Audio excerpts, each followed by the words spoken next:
Hello and welcome to another Max Sports Show.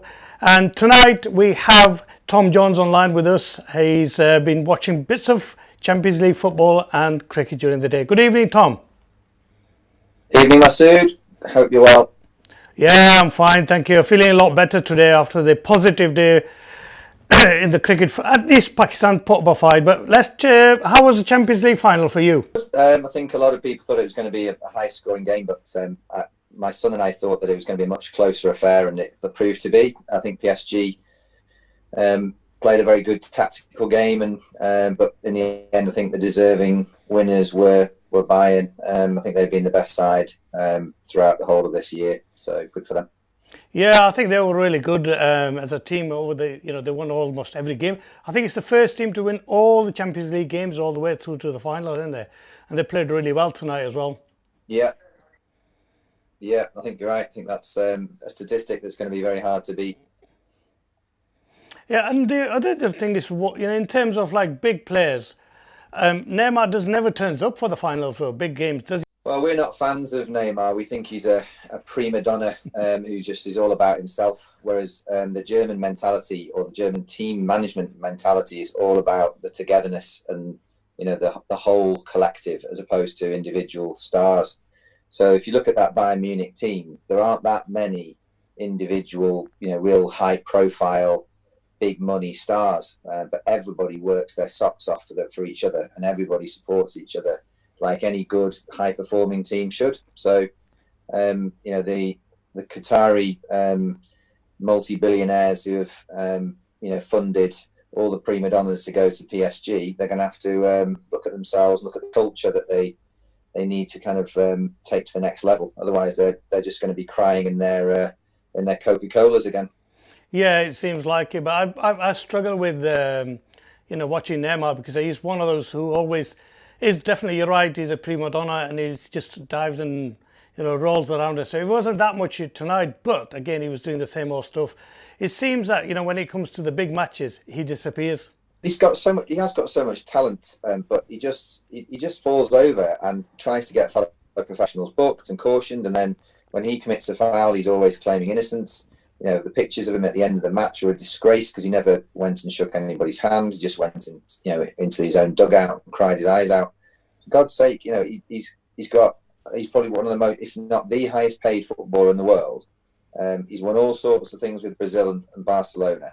Just get a grip and show a bit more respect. He always throws his toys out of the pram every time I watch him. And again, like yourself, what you said, I'm not a big fan of Neymar. And Mbappe, again, he should have been playing well. I thought PSG did play well in bits and patches and stuff, but Bayern were brilliant as a team, and they're fantastically. Their stars have done it.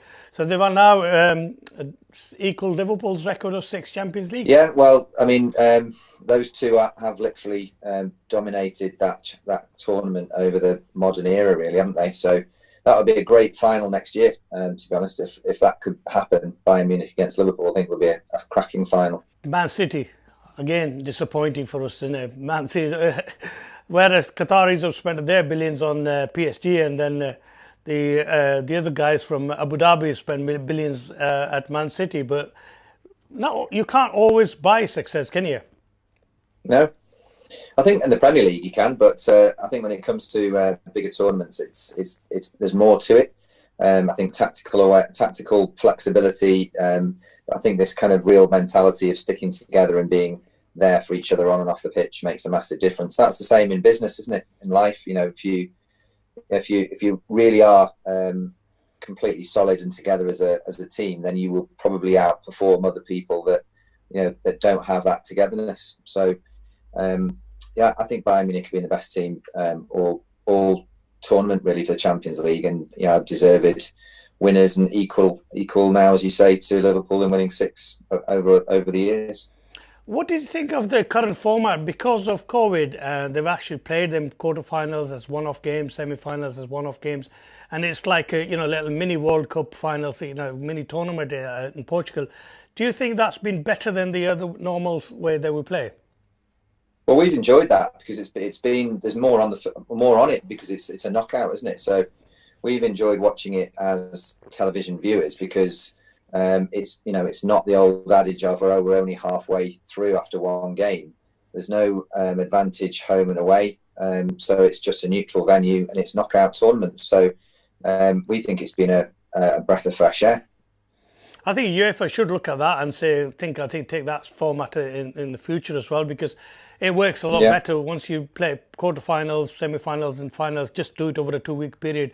Like I say, when you actually won a game and you have to wait another 2 weeks for the second leg and stuff, it just takes bit out of the game. I think it's much better over the shorter period.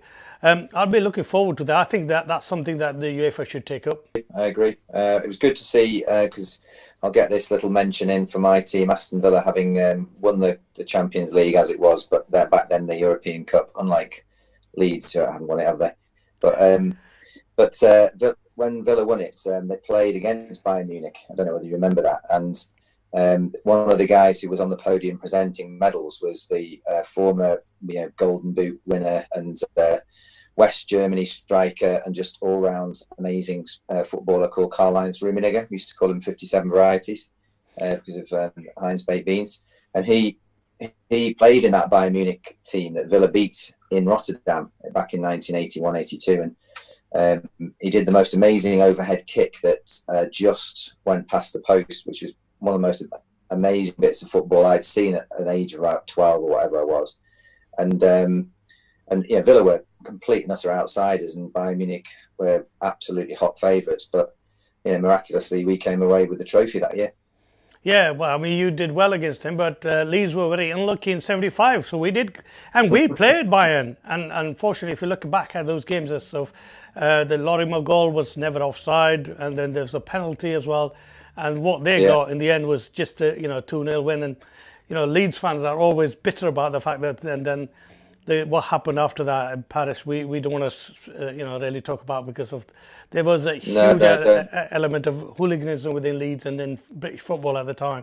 And we're glad we got rid of all that. But again, Bayern Munich, I remember the 81-82 Aston Villa final, because for a short period, 3 years of my life I actually lived in Birmingham, so I did have soft spot for Aston Villa. But Leeds fans, now no way, we'd want them to actually get to the finals ever again.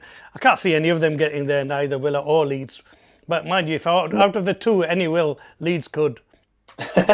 Well, that's debatable, but I think with what we'll just agree on, I think it's highly unlikely that either of those two clubs will ever feature in the final of the Champions League. Certainly, not unless they both get bought out by the royal family from some Middle Eastern oil-rich country. So, yeah, that's it. But we've both had good, strong heritage as clubs in the 70s and 80s. So it's great to see them both back in the Premier League next season. Yeah, I think so. It's good to see that. I think we need to buy a bit wisely, and not like Fulham or anybody else like that. I mean, Norwich didn't buy anybody last year, so they struggled. But we Leeds have been brilliant, this season and stuff, and have done that thing. They've hopefully they'll do well in Premiership. Yeah, I hope so too.